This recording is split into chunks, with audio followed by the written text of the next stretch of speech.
let's move on. Because one of the guys that we have said, boy, if he could just get some consistent TV time and a nice little push, Ricky Starks comes out to the ring, looks great. This segment. Wearing a suit.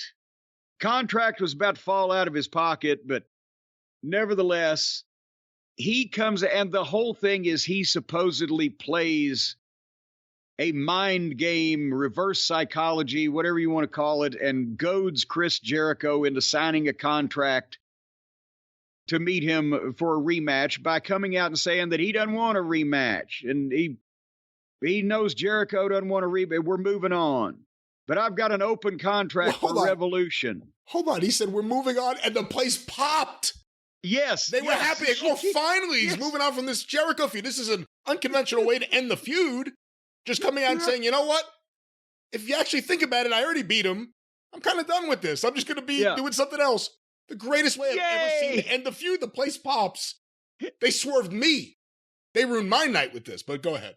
Well, I did for a second think that as something actually else was going to happen when he said that, but he did a very good promo, very good presentation of the concept of this. Who wants to sign this open contract? Of course, Jericho music. And he comes out wearing a fucking spiked suit that looks like a pincushion and a porcupine had a baby.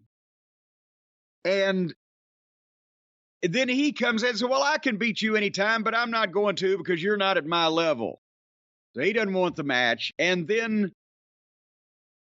even this, in the middle of their shit where they're trying to make a point and trying to sign a pay-per-view match, they can't resist being silly for no reason.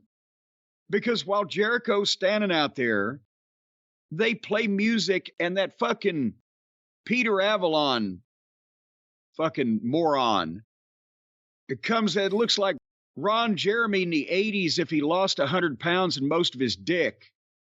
He comes out and fucking to accept the challenge while Jericho's doing the fucking promo and Starks is in the ring, and Jericho just knocks him out with the Judas and he lays there. So comedy for no reason in the middle of this that wasn't needed just because they think they're cute. I don't know. It was a Jericho thing. Jericho's wrestling him this Wednesday on Dynamite.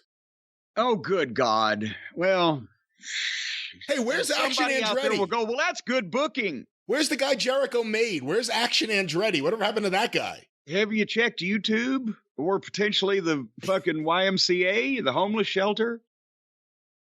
Anyway, so Jericho gets in the ring and Ricky Starks goads him finally into thinking that he's coming up with the idea for the match, that he wants to have it, and then finally he does the pin click and signs the thing. And so now we got that match on the pay-per-view. Why? They still haven't explained why. What was this entire segment? I'm coming out here to say, I'm moving on. I've just decided to move on. The place pops because they're ready to move on from this stupid feud. Another one of the endless Jericho feuds. I have an open contract. Now, first of all, he's not a champion of any sort. So what is that? I mean, do wrestlers just, I have an open contract. Anyone who wants this open contract. Well, see, it was all part of his plan to hoodwink and bamboozle Chris Jericho. To get revenge for beating him? For beating him. Yes. Simplicity is the best thing to go for at this point, because this is ridiculous. Peter Avalon running out there reeks of Jericho, and of course they're wrestling this Wednesday on Dynamite. Ricky Starks, they've done no favors for Ricky Starks. Wait a minute. Again, let's go back, and if anybody is a wrestling fan that's past the big two companies and has seen anything from Ring of Honor, MLW, or any of the other promotions, folks, Peter Avalon is going to be presented on national television against a former WWF champion, while some of the talent that you've seen in those other companies, and there is some there, toils away in obscurity, chained in the bowels of a slave ship, and nobody ever fucking sees him. But Peter Avalon, because they think he's funny, I guess, and Tony Khan signed him 3 years ago. He's been there since the start. He's had multiple gimmicks. He's the wrestler they've recycled the most. He's made me take multiple gimmicks to have to watch him, I'll tell you that. They got Ricky Starks.